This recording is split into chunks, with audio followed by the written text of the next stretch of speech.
பண்பும், தகுதியோ, அறிவோ, திறமையோ எதுவுமே இல்லாத எடப்பாடி பழனிசாமி அவர்கள் அறிக்கை குடுத்துருக்காரு. எத பத்தி? டீலிமிட்டேஷன பத்தி. அதாவது மக்களவை மறுவரையறை அப்படிங்கிறது ஒண்ணு இருக்கு இல்லையா? அத பத்தி குடுத்துருக்கிறாரு. பிஜேபி அரசு முன்னாடி ஜாதிவாரி கணக்கெடுப்பு நடத்தணும் அப்படின்னு சொல்லிட்டு நாடு முழுக்கவும் எல்லாரும் கேட்கும் பொழுது என்ன சொன்னாங்க? ஐயோ! பிரிவினையை தூண்டுகிறார்கள் அப்படின்னு சொல்லிட்டு சிவாஜியோட ஓவரா நடிச்சு ஒரு சீன் போட்டுட்டு இருந்தாங்க. எத்தனை தடவை கிளாஸ் எடுத்தோம் எதிர்க்கட்சி தலைவரான எடப்பாடி பழனிசாமிக்கு புரியவே இல்லை. அவருக்கு எப்படி புரியும்? கட்சி பேர்லயே திராவிடம்னு வச்சுக்கிட்டு திராவிடம்னா என்னன்னு கேட்டா அதுக்கெல்லாம் ஆராய்ச்சி பண்ணணுங்க அப்படின்னு சொன்னிய தற்கொலை தானே அவரு. எதுவுமே இல்லாமல் ஒரு அரசியல் தலைவர் அப்படின்னா ஒரு வருமன் காப்போம் என்ன நடக்க போகுதுன்னு ஒரு ஒரு ஒரு ஆய்வு கூட செய்ய முடியாம இந்த புரிதல் கூட இல்லாமல் உங்களுக்குலாம் எதுக்கு ஒரு அரசியல் எடப்பாடி பழனிசாமி? இந்த அனைத்து கட்சி கூட்டத்தை கூட்டினார் இல்லையா முதலமைச்சர் மு.க.ஸ்டாலின் இந்த டீலிமிட்டேஷனை பொறுத்து? அதுக்கு நீங்க போனீங்க இல்லையா அதிமுகலேருந்து? சரி உள்ள போய் கையெழுத்து போட்டுட்டு வந்துட்டீங்க இல்லையா? ஆமாங்க டீலிமிட்டேஷன்ஸ் மாநில உரிமையை பாதிக்கும், அதை பிஜேபி அரசு செய்யக்கூடாது அப்படின்னு கூட்டம் கூட்டும் போது உள்ள போய் கையெழுத்து போட்டுட்டு வந்துட்டு வெளியில இப்படி பேசுறீங்களே, கொஞ்சமாவது நேர்மைன்னு ஒண்ணு இருக்கா? வேளாண் விரோத சட்டம் வந்தபோது என்ன சொன்னாரு? யாருங்க இதனால பாதிக்கப்படுறாங்க அப்படின்னாரு. கண்கூடா இந்தியா முழுக்க விவசாயிகள் பாதிக்கப்பட்ட போது எடப்பாடி பழனிசாமி என்னத்தமா சொன்னாரு? இதனால யாருங்க பாதிக்கப்பட போறாங்க அப்படின்னு கேட்டார். சரி சிஏஏ சட்டம் வந்துச்சு, அதனால எந்த இஸ்லாமியருங்க பாதிக்கப்பட போறாங்க அப்படின்னு கேட்டார் அவர். இந்த அளவிற்கு தான் அவருடைய அரசியல் புரிதல் லட்சணம் இருக்கும் பொழுது டீலிமிட்டேஷனை பத்தி ஒண்ணுமே தெரியாம உட்கார்ந்துட்டு இருக்கக்கூடிய எடப்பாடி பழனிசாமிக்கு அவருடைய கட்சிக்காரங்க யாராவது சொல்லுங்க. வணக்கம்.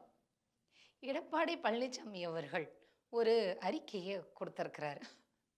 அதுதான் இப்போ ஒரு பெரிய காமெடி ஆயிடுச்சு. அதாவது எதிர்க்கட்சி தலைவர் அப்படிங்கிற பொறுப்பும் இல்லை, அதிமுக கட்சியினுடைய ஒரு முக்கிய பொறுப்புல இருக்கிறோங்கிற அந்த பண்பும், தகுதியோ, அறிவோ, திறமையோ எதுவுமே இல்லாத எடப்பாடி பழனிசாமி அவர்கள் அறிக்கை கொடுத்துருக்காரு. எதை பத்தி? டீலிமிட்டேஷனை பத்தி. அதாவது மக்களவை மறுவரையறை அப்படிங்கிறது ஒண்ணு இருக்கு இல்லையா? அதை பத்தி கொடுத்துருக்கிறாரு. பிஜேபி அரசு முன்னாடி ஜாதிவாரி கணக்கெடுப்பு நடத்தணும் அப்படின்னு சொல்லிட்டு நாடு முழுக்கவும் எல்லாரும் கேட்கும் பொழுது என்ன சொன்னாங்க? ஐயோ! பிரிவினையை தூண்டுகிறார்கள் அப்படின்னு சொல்லிட்டு சிவாஜியோட ஓவரா நடிச்சு ஒரு சீன் போட்டுட்டு இருந்தாங்க. ஜாதிவாரி கணக்கெடுப்பு நடத்த மாட்டோம் அப்படின்னு எல்லாம் சீன் போட்டுட்டு இருந்தவங்க இப்ப திடீர்னு ஒரு அறிவிப்பை கொடுத்திருக்கு பிஜேபி அரசு. 2027ல நாங்க ஜாதிவாரி கணக்கெடுப்பு நடத்துவோம், கூடவே மக்கள் தொகை கணக்கெடுப்பையும் நடத்துவோம் அப்படின்னு ஒரு அறிவிப்பு கொடுத்துருக்குறாங்க. என்னடா இது எலி ட்ரெஸ் போட்டுன்னு போகுதே அப்புறமா போகாம அப்படின்னு சொல்லிட்டு எல்லாருக்கும் ஒரு ஆச்சரியம். அப்புறம் என்ன விஷயம் அப்படின்னு கேட்டீங்க அப்படின்னா, மக்கள் தொகை கணக்கெடுப்புல தான் லோக்சபாவுடைய சீட் அப்படிங்கிறத அலோகேட் பண்ணுவாங்க. இதுக்கு முன்னாடி பார்த்தீங்கன்னா 1971 மக்கள் தொகை கணக்கெடுப்பை வச்சு தான் இந்தந்த மாநிலங்களுக்கு இவ்வளோ சீட் அப்படின்னு ஃபிக்ஸ் ஆயிருக்கு. அதில் தான் தமிழ்நாட்டுக்கு 39 சீட் அப்படின்னு ஃபிக்ஸ் ஆயிருக்கு. வட மாநிலங்களில் இருக்கக்கூடிய அதிகமான மக்கள் தொகை இருக்கக்கூடிய மாநிலங்களுக்கு நம்மளை விட அதிகமான லோக்சபா சீட்ஸ் இருக்குது. இப்போ என்ன சட்டம் சொல்லுதுன்னு பார்த்தீங்கன்னா 1971ல சென்சஸ் வச்சு எடுத்தாங்க இல்லையா? அதுக்கப்புறம் என்ன பண்ணிட்டாங்க அப்படின்னு சொன்னால் வட மாநிலங்கள் மக்கள் தொகை கட்டுப்படுத்தலை, அதனால அவங்களுக்கு லோக்சபா சீட் அப்படிங்கிறது இன்க்ரீஸ் ஆகிட்டே போகுது. அது இன்ஜஸ்டிஸ். இப்போ தமிழ்நாடு போன்ற தென் மாநிலங்கள் மக்கள் தொகை கட்டுப்படுத்தி இருக்கும்போது அவங்களுக்கு சீட்ஸ் எப்போதும் ரொம்ப குறைவா இருக்கு, அது சரியானதல்ல அப்படிங்கறதுனால என்ன பண்ணாங்கன்னா 25 வருஷம் ஃபர்ஸ்ட் 1971க்கு அப்புறமா 25 வருஷம் இனி மக்களவை தொகுதி எண்ணிக்கையை நாங்க மறுசீரமைப்பு பண்ண மாட்டோம், அதை தள்ளி வச்சிருந்தாங்க.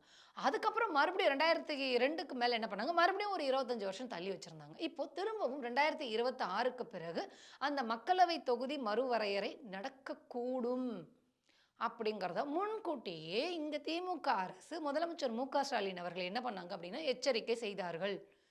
நாடு முழுவதும் இருக்கக்கூடிய மாநிலங்களுக்கும் முக்கியமாக தென் மாநிலங்களில் இருக்கக்கூடிய முதலமைச்சருக்கும் நாட்டில் இருக்கக்கூடிய மக்களுக்கும் என்ன சொன்னார் அப்படின்னு சொன்னா, இந்த டீலிமிட்டேஷன் மக்களவை மறுவரையறை அப்படிங்கிறத செஞ்சா தமிழ்நாட்டுக்கான அரசியல் பிரதிநிதித்துவம் நாடாளுமன்றத்தில் குறைஞ்சிரும், இதனால நமக்கான தேவைகள் எல்லாமே நிராகரிக்கப்பட்டுடும், புறக்கணிக்கப்பட்டுடும். அரசியல் குரல் அப்படிங்கிறது வந்து டெல்லியில் நம்மளுக்கு மறுக்கப்படும் அப்படிங்கிறதுனால, தொடர்ந்து மக்களுக்கு விழிப்புணர்வை ஏற்படுத்தி ஒரு போராட்டத்தை முன்னெடுத்தார். என்ன அப்படின்னு சொன்னா, ஒன்றிய பிஜேபி அரசு அதாவது மோடி அரசு ஒரு வாக்குறுதியை கொடுக்கணும். எங்களுக்கு ஃபேர் டீலிமிட்டேஷன் மக்களவை தொகுதி மறுவரையறை செய்யப்பட்டால், அதில் தமிழ்நாட்டினுடைய பங்கு 7.18 இருக்கு இல்லையா? அது குறைக்கப்பட மாட்டாது அப்படிங்கிற உத்தரவாதத்த குடுக்கணும். இல்லன்னா இந்த டீலிமிட்டேஷன் அப்படிங்கிறதையே வந்து தள்ளி வைக்கணும். எக்ஸிக்யூட்டே பண்ணக்கூடாது அப்படின்னு சொல்லிக்கிட்டே இருந்தார். இத பற்றி வந்து மற்ற மாநில முதலமைச்சர்களுக்கும் எடுத்து சொன்னாரு. இங்க இருக்கவங்க எல்லாருக்குமே அவர் வந்து தெளிவுபடுத்திட்டு இருந்தாரு. இப்போ இத்தன தடவ கிளாஸ் எடுத்தும் எதிர்க்கட்சியான எதிர்க்கட்சி தலைவரான எடப்பாடி பழனிசாமிக்கு புரியவே இல்ல. அவருக்கு எப்படி புரியும்? கட்சி பேர்லயே திராவிடம்னு வச்சுக்கிட்டு, திராவிடம்னா என்னன்னு கேட்டா, அதுக்கெல்லாம் ஆராய்ச்சி பண்ணணுங்க அப்படின்னு சொன்னிய தற்குறி தானே அவரு. ஐயய்யோ! என்னங்க டிஎம்கே வந்து டிராமா போட்டுக்கிட்டு இருக்கு. டீலிமிட்டேஷன் பத்தி எல்லாம். அப்படிலாம் ஒண்ணுமே நடக்காதுங்க. அப்படிலாம் ஒண்ணுமே நடக்காதுங்கன்னு ஏமாத்திக்கிட்டு இருந்தவரு, இப்போ ஒரு அறிக்கை விட்டுருக்கிறாரு. என்ன அப்படின்னா, டீலிமிட்டேஷன பத்தி திரும்பவும் டிஎம்கே டிராமா பண்ணுது அப்படின்னு சொன்னார். சொல்லிட்டு அதுல 2, 3 வரிக்கு வச்சு திரும்ப ஒண்ணு சொல்றாரு. டீலிமிட்டேஷன் தொடர்பாக தமிழ்நாட்டுக்கு ஏதாவது ஒரு உரிமை பறிக்கப்படுமானால், அதற்கு எதிர்த்து முதல் முதல் குரல் என்னோடதா தான் இருக்கும் அப்படின்னாரு. ஒண்ணு இப்படியாட்டு, இல்லன்னா இப்படியாட்டு அப்படின்னு சொல்ற மாதிரி, முதல் வரியில என்ன எழுதுறீங்க? திமுக அரசு டிராமா போடுதுன்னு. அதுக்கப்புறம் 2, 3 வரி கழிச்சு நீங்க திருப்பி என்ன எழுதுறீங்க? மாநிலத்தின் உரிமை பறிக்கப்பட்டால், அதை எதிர்த்த முதல் குரல் என்னுடையதாக இருக்கும். உங்க குரல் தான் கூவத்தூர்ல கேட்டுச்சே நல்லா. அப்படின்னு சொல்லியிருக்கீங்க. அப்போ இன்னும் திமுக அரசு சொன்னது டிராமா அப்படின்னா, நீங்க இந்த வரிய சொல்லியிருக்க கூடாது. நாங்கள் வந்து எதிர்த்து போராடுவோம், உரிமை குரல் குடுப்போம் அப்படின்னு. அப்போ இதுல எது உண்மைன்னு கேட்பாங்கல்ல மக்கள். ம். டீலிமிட்டேஷன டீலிமிட்டேஷன் பண்ணுவீங்களா? மாட்டீங்களா? அப்படின்னு இங்க இருக்கக்கூடிய திமுக அரசு ஒன்றிய பிஜேபி அரச பார்த்து கேட்டுச்சு. அப்போ அதுல எங்களுக்கு உத்தரவாதம் குடுக்க முடியுமா? தமிழ்நாட்டினுடைய அரசியல் பிரதிநிதித்துவம் குறைக்கப்பட மாட்டாதுன்னு உத்தரவாதம் குடுக்க முடியுமான்னு கேட்டுச்சு. மோடி இருக்கார் இல்லையா? பிரதமர் மோடி வாயில ஃபெவிகால் போட்டு ஓட்டிட்டு இருந்தாரு. பிஜேபிக்காரங்க யாருமே இது குறித்து பேசவே இல்ல. ஏன்னா, அப்ப மக்கள் தொகை கணக்கெடுப்பு நடத்த மாட்டீங்க இல்லையா? அப்படிங்கிற மாதிரி எல்லாம் நெறைய கேள்வி கேட்டுட்டு இருந்தாங்க. அப்போ பிஜேபி அரசு கிட்ட இருந்து எந்த பதிலும் இல்லை. ஆனா, இப்ப 2027ல ஜாதிவாரி கணக்கெடுப்பு நடத்தும் பொழுது, மக்கள் தொகை கணக்கெடுப்பையும் நடத்துவோம்னு அறிவிச்சிருக்கிறீங்களே! அப்போ நாங்க இத்தனை நாளா கேள்வி கேட்டுட்டு இருந்தது, இத்தன நாளா சொன்னது உண்மைதானே! இப்போ நீங்க திடீர்னு 2026க்கு பிறகு, அதுவும் 2027ல நாங்க வந்து மக்கள் தொகை கணக்கெடுப்பு நடத்துவோம் அப்படின்னு சொன்னா, சட்டம் என்ன சொல்லுது? அரசியலமைப்பு சட்டம் 2026க்கு பின்பு எடுக்கக்கூடிய முதல் மக்கள் தொகை கணக்கெடுப்பின் அடிப்படையில் டீலிமிட்டேஷன் நடக்கும் அப்படின்னு தானே சட்டம் சொல்லுது. இப்போ முதலமைச்சர் மு.க. ஸ்டாலின் அவர்கள் எச்சரித்தது சரியா போச்சு இல்லையா? ஆனால் இந்த புரிதல் எதுவுமே இல்லாமல் ஒரு அரசியல் தலைவர் அப்படின்னா ஒரு வருமுன் காப்போம், என்ன நடக்க போகுதுன்னு ஒரு ஒரு ஒரு ஆய்வு கூட செய்ய முடியாம, இந்த புரிதல் கூட இல்லாமல் உங்களுக்கெல்லாம் எதுக்கு ஒரு அரசியல் எடப்பாடி பழனிசாமி அப்படின்னு மக்கள் கேட்குறாங்க. ஒரு ஒரு ஒரு பேசிக் சென்ஸ் வேண்டாமா? 2026க்கு அப்புறம் வந்து சென்செக்ஸ் எடுத்தா டீலிமிட்டேஷன பிஜேபி பண்றதுக்கான வாய்ப்புகள் இருக்கு. ஏன்னா, அவங்க இதுவரைக்கும் டீலிமிட்டேஷன் பண்ண மாட்டோம் அப்படின்னு சொல்லல. அப்படி டீலிமிட்டேஷன் பண்ணா தமிழ்நாட்டுக்கான இருக்கக்கூடிய பிரதிநிதித்துவம் குறைக்கப்பட மாட்டாதுன்னு உத்தரவாதம் குடுக்கல. பிஜேபி எப்படிப்பட்ட அயோக்கியர்கள் அப்படிங்கிறத நம்ம வந்து கண்கூடா பல மசோதாக்கள் எடுத்துட்டு வரும்போது பார்த்துக்கிட்டே இருக்கோம். திரும்ப திரும்ப முதலமைச்சர் மு.க. ஸ்டாலின் அவர்கள் எச்சரிக்கிறது என்ன அப்படின்னா, டீலிமிட்டேஷன் கமிட்டி ஃபார்ம் ஆகி அவங்க என்ன சொல்றாங்களோ அது ஃபிக்ஸ்டு. அதை நீங்க உச்சநீதிமன்றத்துல கூட போய் மாற்ற முடியாது. அந்த அளவுக்கு டீலிமிட்டேஷன் கமிட்டிக்கு அதிகாரம் இருக்கு அப்படிங்கிறதுனால, அதை முன்கூட்டியே வந்து கணிச்சு, இப்படி ஒரு ஆபத்து தமிழ்நாட்டுக்கு வர இருக்கிறது அப்படின்னு எச்சரிக்கை செஞ்சுக்கிட்டு இருக்காரு. ஆனா எதிர்க்கட்சி தலைவரா கொஞ்சம் கூட பொறுப்பே இல்லாம வாய்க்கு வந்ததானே பேசிக்கிட்டு இருக்கிறீங்க. இங்க அனைத்து கட்சி கூட்டத்தை கூட்டினார் இல்லையா முதலமைச்சர் மு.க. ஸ்டாலின் இந்த டீலிமிட்டேஷனை பொறுத்து. அதுக்கு நீங்க போனீங்க இல்லையா அதிமுகலேருந்து. சரி உள்ள போய் கையெழுத்து போட்டுட்டு வந்துட்டீங்க இல்லையா? ஆமாங்க டீலிமிட்டேஷன்ஸ் வந்து மாநில உரிமையை பாதிக்கும். அதை வந்து பிஜேபி அரசு செய்யக்கூடாது அப்படின்னு கூட்டம் கூட்டின போது உள்ள போய் கையெழுத்து போட்டுட்டு வந்துட்டு வெளியில வந்து இப்படி பேசுறீங்களே, கொஞ்சமாவது நேர்மைன்னு ஒண்ணு இருக்கா? இருக்குதா இல்லையான்னு கேட்கிறேன். முதல்ல டீலிமிட்டேஷன்னா என்னன்னு சொல்லி எடப்பாடி பழனிசாமிக்கு யாராவது எக்ஸ்பிளைன் பண்ணுங்க. தயவு செய்து மறுபடியும் எடுத்து சொல்லுங்க. ஏன்னா சிஏ, என்ஆர்சிலாம் வரும்பொழுது அ அப்டின்னாரு. அது என்னன்னு கூட அவருக்கு தெரியல. அந்த அளவுக்கு ஒரு ஒரு ஒரு தற்குறியான நிலைமையில தான் அவரு இருக்கிறார். அப்போ அறிக்கை விடுறதுக்கு முன்னாடி கொஞ்சமாவது யோசிக்க மாட்டீங்களா மிஸ்டர் எடப்பாடி பழனிசாமி? இப்போ எடப்பாடி பழனிசாமியினுடைய அதாவது அதிமுக, பிஜேபி கூட்டணியில இருக்குதுங்க.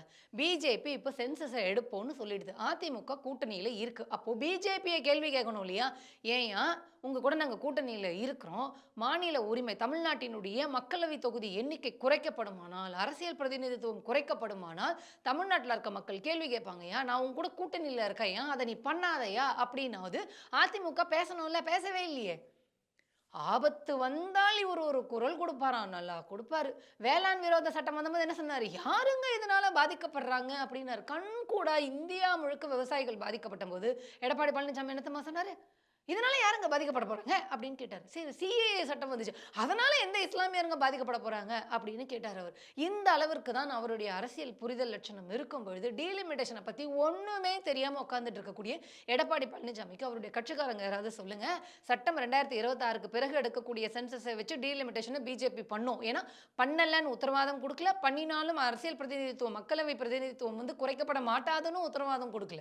அப்படிப்பட்ட ஒரு அயோக்கியத்தனமான கட்சி தான் பிஜேபி. அந்த கட்சியோட அதிமுக கூட்டணி வச்சுட்டு இருக்கும் பொழுது, மக்களினுடைய உரிமைக்காக, மாநில உரிமைக்காக குரல் கொடுப்போம் அப்படின்னு யார்கிட்ட இப்படியெல்லாம் ஒரு அறிக்கை விட்டு ஏமாத்திட்டு இருக்கீங்க எடப்பாடி பழனிசாமி?